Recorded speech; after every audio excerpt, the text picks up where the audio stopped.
안녕하세요. 저는 춘천 한마음교회 김우경입니다. 지금 제 모습을 보시면 군살이 여기저기 붙은 50대 초반의 전형적인 아줌마의 모습이죠?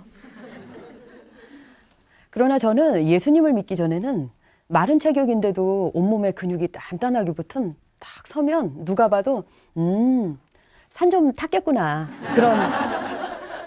그런 모습이었습니다. 저는 20년 세월을 산이 신앙이 될 만큼 산에 완전 미쳐서 살았습니다. 1년 365일 중에 360일을 산에 있었다고 보시면 됩니다. 빈혈로 병원에 40일이나 입원했었는데도 산에 미치니까 그것도 문제가 안 되더라고요. 겨울에는 눈이 많이 와서 차가 뱅뱅 도는데도 죽는다는 생각도 못하고 무조건 산에 갔습니다. 그러다가 산에 못 가는 날에는 산이 저를 막 부르는 것 같더라고요. 제가 처음부터 산을 좋아하거나 산을 탈 만한 체력이 있었던 사람은 결코 아니었습니다. 결혼 전에는 제 인생에 큰 어려움이 없었습니다.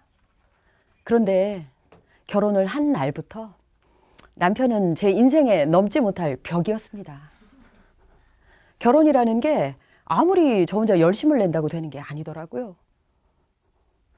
남편은 하는 일마다 될 것 같지 않은 일만 골라서 하고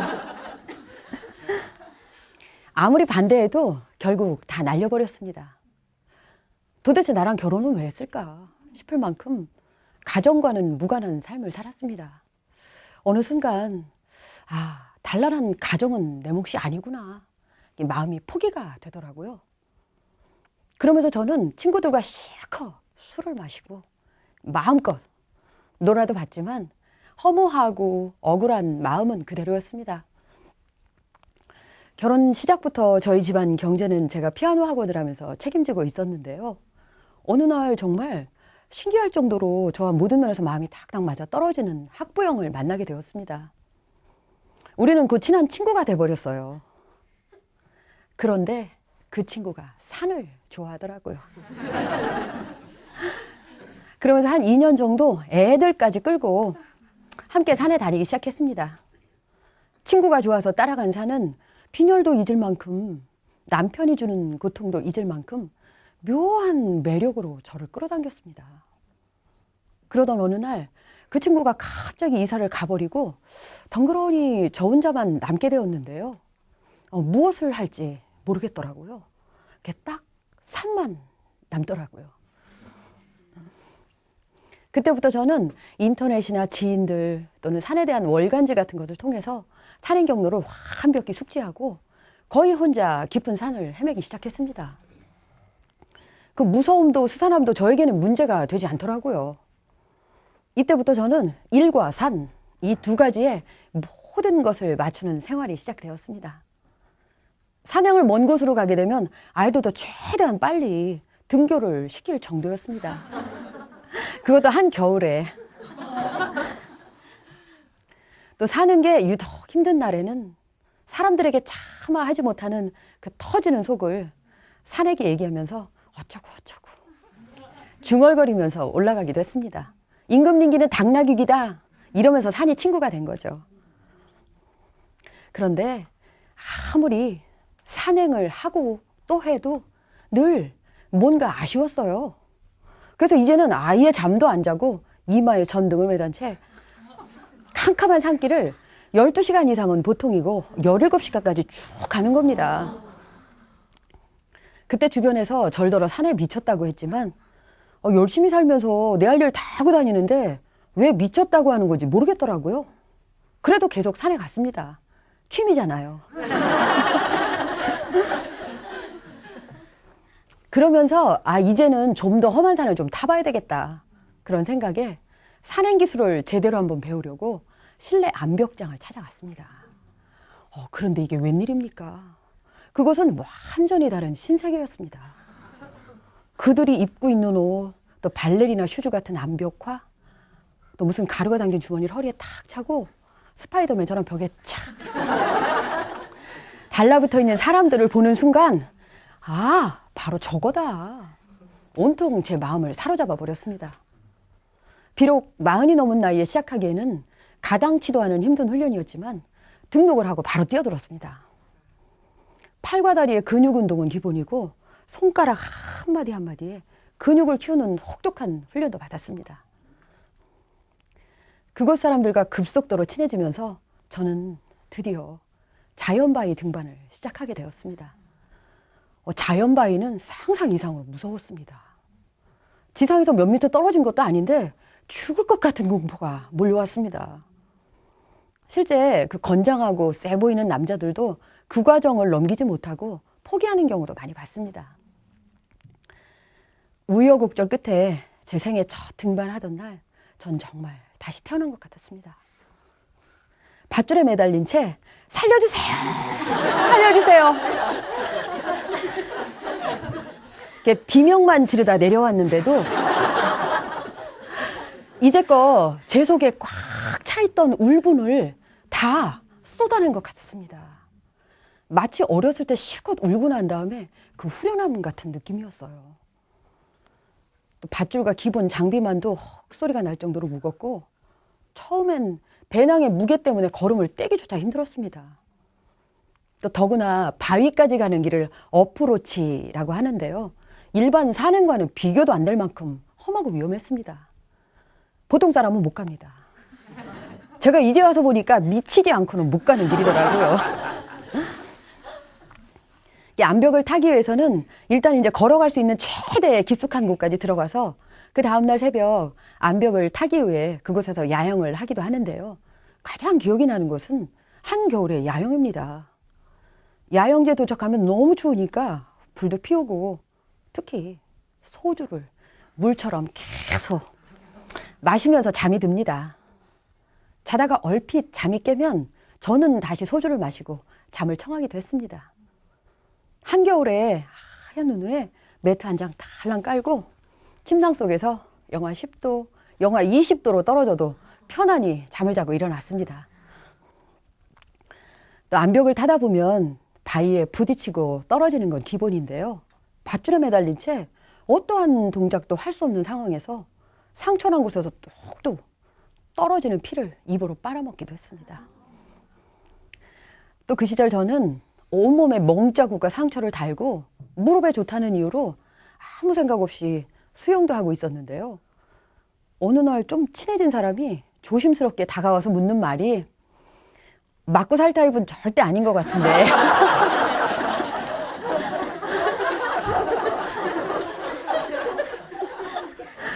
몸이 왜 그러냐는 질문을 받기도 했습니다. 지금까지 내용으로 제가 운동을 참 잘하는 사람으로 생각하셨을 겁니다. 그러나 저는 타고난 몸치로 다른 사람보다 힘도 더 들고 산행을 다녀오면 상처투성이가 되곤 했습니다. 또 힘든 훈련을 계속하면서 암벽을 타다 보니까 왼쪽 어깨에 이상이 와서 살아있는 벌로 침도 자주 맞았습니다. 그 아이에 이렇게 붕붕 살아있는 벌통을 가지고 다니는 동료가 수시로 피아노 학원에 와서 벌침을 놔주기도 했습니다. 암벽을 탈 때 제일 선봉에서 길을 트면서 밧줄을 이렇게 바위에 걸어주는 사람을 선등자라고 하는데요. 쉽게 예를 들자면 배의 선장격인 거죠. 모든 것이 그 선등자의 통솔 하에 움직이게 됩니다. 저는 어느새 그 선등자를 보좌하는 2인자가 되어 있었습니다. 또 저는 피아노 학원을 20년 넘게 했기 때문에 손이 아주 부드러웠어요. 그런데 거친 바위를 잡아야 하니까 손바닥을 돌이나 바위에 문질러서 일부러 거칠게 만들었습니다. 그러다 보니 피아노 학원은 해야 하는데 손의 감각이 무뎌지더라고요. 그래서 갈등이 되긴 했지만 암벽 등반을 멈출 수는 없었습니다. 결국 덩치가 컸던 학원을 정리하고 일주일에 2, 3일만 개인 레슨을 하면서 나머지 시간을 몽땅 암벽 등반에 올인했습니다. 그 무렵 저희 아이들은 중고등학생이었고 저도 나이가 많았는데요. 내 평생에 딱 한 번만이라도 히말라야에 가고 싶은 꿈이 생기더라고요. 그래서 친한 후배와 함께 히말라야를 가기 위해 적금 하나를 붓고 있었는데요. 우리는 그것을 희망적금이라고 불렀습니다. 그러던 어느 날 충격적인 사건이 일어났습니다. 실내 암벽장을 직접 운영하고 산행도 함께 하면서 제가 너무나 좋아했던 후배 2명이 에베레스트 산에서 실종돼 버렸습니다. 일주일 동안 헬기로 수색을 했지만 결국 흔적조차 찾을 수 없었습니다. 막상 시신도 없이 사진만 걸고 장례 치르는 것을 보면서 저는 그때 처음으로 죽음에 대해 진지하게 생각해 보게 되었습니다. 산사람이 산에서 죽는 게 뭐 어떠냐. 그게 당연하다고 생각했는데 이게 뭐야? 인간에게 죽음은 뭘까? 도대체 이건 뭔가? 한순간 허무함이 몰려왔고 모든 희망이 무너져 버렸습니다. 저는 그때부터 많은 시간을 술로 보냈습니다. 어느 정도 몸을 추스리고 난 다음에 다시 등반을 시작했는데요. 이상하리만큼 안 되는 거예요. 열정도 없고 재미도 없고 그토록 훈련되었던 몸이 동작이 안 나오는 겁니다. 정말 이상하더라고요. 그런데 나중에 알고 보니 그때 제 여동생이 교회 지체들과 함께 저를 위해서 이미 제 이름을 불러가면서 기도를 하고 있었다고 하더라고요. 그런 시간을 보내던 어느 날부턴가 제 입에서 이렇게 툭툭 찬송가가 튀어나오는 거예요. 화장실에 앉아 있는데도 찬송가가 막 나오니까 입을 틀어막아도 계속 나오는 거예요. 어머, 이제 정말 내가 미쳤나 보다. 진짜 멍하더라고요. 사실 저는 결혼 전 20여 년을 교회를 헌신적으로 섬겼던 사람이었습니다. 그런데 아무리 봉사하고 헌신을 해도 하나님은 제게 너무 멀게만 느껴지는 거예요. 하늘에만 계시고 성경책에만 계시는 하나님, 내 옆에는 안 계시는 하나님. 그 답답함에 교회를 떠나서 산 세월이 25년이 넘는데 그런 내 입에서 찬송가가 흘러나오다니 참. 그때 갑자기 5년 만에 제 여동생이 저를 찾아왔습니다. 동생은 자기도 일요일 날 교회 가는 것 빼고는 세상 사람들하고 별로 다르게 사는 것 같지도 않은데 자꾸만 신앙 얘기를 하는 겁니다. 그러면서 자기가 할 말은 여기 다 들어있다면서 책 한 권을 주고 가더라고요. 다른 때 같으면 동생이 저에게 교회가 어떻고 하나님이 어떻고 하면 야, 너나 똑바로 믿어. 그렇게 믿으려면 차라리 믿지 말든지 하고 딱 끊어버렸을 텐데 그날은 이상하게 동생을 핍박하지도 않았습니다. 어딘가 모르게 동생이 좀 달라 보이더라고요. 저는 화장실에서 책을 깊게 보는 습관이 있는데요. 그래서 동생이 주고 간 책을 무심코 화장실에서 읽는데 저는 그 책 속에서 그동안 까맣게 잊고 지냈던 하나님. 그래, 맞아. 이분이 계셨었지. 얼마 동안을 그렇게 한참을 그곳에 있었습니다. 그리고 나서 일주일 후인가? 제가 날짜는 정확히 기억이 안 나는데요. 아무튼 제가 동생한테 전화를 걸어서 대뜸 하는 말이 내가 한마음교회를 한번 가봐야 되겠다. 이젠 때가 되었어. 그랬다는 거예요. 저를 위해 기도하고 있던 동생도 너무 놀라고 저 또한 상상도 못한 일이 순식간에 일어난 거죠. 제가 그때 청주에 살고 있었는데요. 동생을 따라서 춘천 한마음교회 와서 앉아 있더라고요. 그날은 토요 찬양 예배라고 하는데 그곳에 있는 사람들은 너무나 기쁘고 확신에 찬 모습으로 찬양을 하더라고요. 너무 놀라웠습니다. 그때 제 모습을 기억하는 지체들이 지금도 가끔 농담을 하는데요. 제가 그때 곧 에베레스트 산으로 달려가도 될 정도의 그 정도의 포스였답니다. 그도 그럴 것이 수십 년을 등산복만 입다가 막상 다른 옷을 걸치려니까 너무 어색하고 변변한 옷도 없더라고요. 평범한 신발도 없어서 제가 산악 등산화를 신고 왔거든요. 그 다음날 주일 일부 예배를 드리는데 저는 사람에게서 그렇게 많은 눈물이 날 수 있다는 것을 처음 경험했습니다. 목사님께서 예수님이 부활하셨다 하시는데 부활? 부활이라고? 이게 진짜였어? 그럼 도대체 지금까지 난 뭐하고 산 거야? 순간 눈물 콧물이 뒤범벅이 되면서 내가 부활하신 예수님을 믿지 않았구나. 아, 이게 죄구나. 내가 죄인이구나. 그래서 이렇게 살았구나. 진짜 이분이 내 주인이구나. 정신이 하나도 없더라고요. 누가 가르쳐 준 것도 아닌데 이제껏 내가 붙들고 있던 것들이 싹 다 쓰레기였구나. 제 마음에 있던 짐들이 그 순간에 다 날아가 버리더라고요. 예수님이 부활하셨다는 이 말씀 하나에 모든 것이 다 해결돼 버리더라고요. 예배가 끝나고 한마음교회 어느 분께서 저에게 부활의 복음을 차분히 들려주셨습니다. 하나님께서 모든 사람에게 믿을 만한 증거를 주셨는데 그것이 바로 예수님의 부활이다. 그리고 이 부활은 역사적 사건이다. 성경의 예언대로 오셔서 십자가에서 죽고 3일 만에 부활하신 예수님이 바로 하나님이다. 순간 제 마음에 부활이 진짜니까 성경 말씀도 다 진짜구나. 저는 그대로 부활하신 예수님을 제 마음의 주인으로 모셔드렸습니다. 상황은 하나도 변한 게 없는데 제 마음에는 그 표현할 수 없는 기쁨을 주체할 수가 없었습니다.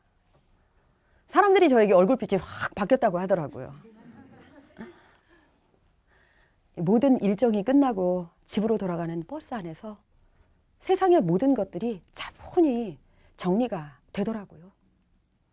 그 신앙과도 같던 산, 평생 끊어지지 않을 것 같았던 술, 남편에 대한 원망, 내가 주인되어 움켜쥐고 있던 모든 것들이 다 끊어져 버렸습니다. 부활하신 예수님을 마음에 모시고 나니까 그제서야 10여 년째 누워 계신 친정 엄마가 보이더라고요. 사람이 늙고 병들면 다 저렇게 살다가 가는 거지 뭐. 그렇게 생각했는데 그게 아니잖아요. 이제 우리 엄마가 얼마 못 살 걸 아니까 마음이 너무 급해지더라고요. 그래서 엄마에게 부활하신 예수님을 전했습니다. 그런데 누워 계시면서도 이런저런 쓸데없는 염려들을 계속 하고 계시는 거예요. 너무 마음이 아팠습니다. 엄마가 오늘 죽으면 지옥인데 무조건 살려야 한다는 마음밖에 들지 않았습니다.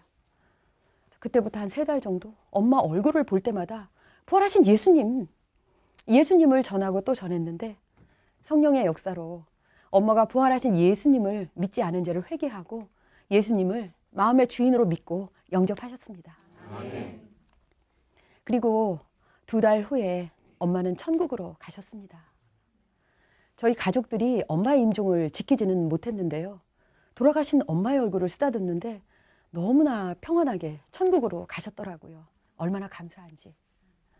제가 만약 부활의 주님을 정확하게 만나지 못했다면 어떻게 우리 엄마에게 부활의 주님을 전할 수 있었겠어요? 세상에 이것보다 더 큰 기쁨이 없더라고요. 저는 이제 부활하신 예수님을 믿은 지 3년 정도 되었습니다. 밧줄 하나에 생사를 걸었던 저였는데요. 이제는 밧줄이 아닌 부활하신 예수님 붙들고 영원한 하늘가족인 교회 공동체 지체들과 함께 주와 복음을 위해서 생사를 같이 하게 되었습니다. 죽을 것 같이 허무해서 찾아갔던 산이 지금은 저의 전도 장소가 되었고요. 물론 다 저 같은 사람은 아니겠지만 산에서 만나는 사람들을 보면 과거의 제 모습을 보는 것 같아 그 마음이 그대로 품어지더라고요. 저도 처음엔 단지 친구가 좋아서 등산을 시작했거든요. 동네 산에서 좀 더 먼 곳으로, 또는 새로운 산으로, 또는 건강을 지키려고. 그러나 아무리 건강해도 결국 다 죽습니다. 부활하신 예수님만이 죽음을 이기신 하나님이십니다. 아멘. 49년이란 긴 시간 늘 뭔가 부족하고 허전하고 억울하고, 결국 산과 암벽 등반에 미쳤던 것은 내가 주인되어 살았기 때문이었습니다. 남편의 실수와 실패를 구실 삼아 내가 왕노릇하며 내가 주인되어 죽을 때까지 산을 헤매다가 결국 산에서 죽을 수밖에 없는 인생을 부활을 전하는 증인으로 불러주셨습니다. 여러분들도 부활하신 예수님을 마음의 주인으로 믿으시고 영원한 생명을 얻을 뿐만 아니라 풍성한 삶을 마음껏 누리시기를 간절히 기도드립니다. 감사합니다.